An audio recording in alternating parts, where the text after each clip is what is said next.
দারুণ লাগছে, একদম রাজরানীর মতো লাগছে। এই লুকটার ভাবনা চিন্তা কতদিন ধরে ছিল একটু শুনি।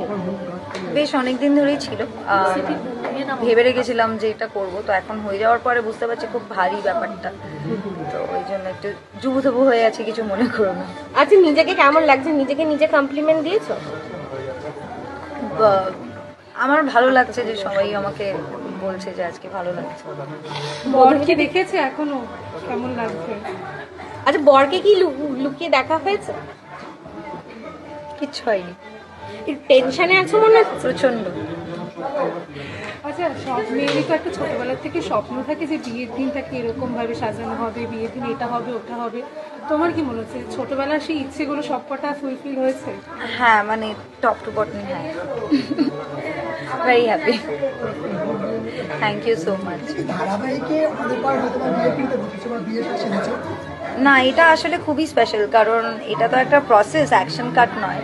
আর তাড়াতাড়ি তাড়াতাড়ি চলো রেডি হচ্ছে সেরকম নয়, তো একটা পুরো পিওরিটির মধ্যে দিয়ে সকাল থেকে একটা প্রসেসের মধ্যে যাওয়া হয়, 2-3 ঘন্টা ধরে যখন রেডি হচ্ছি আরও অনেক কিছু হয়। সো এই প্রসেসটা প্রচণ্ড অন্যরকম। সো এই অনুভূতিটাকে শুটিংয়ের অনুভূতির সঙ্গে মানে কম্পেয়ার করা একেবারেই চলে না। পুরোপুরি বাঙালি সাজে, মানে সাজটার কখনোই প্ল্যান ছিল? এটা আমার অনেক দিনেরই প্ল্যান ছিল, কারণ আমি জানতাম মুকুট তো পড়তেই হবে, সো আমি ফিউশনে কখনো যেতে চাইনি, মনে হয়েছে ট্রেডিশনাল জিনিসটাই রাখবো।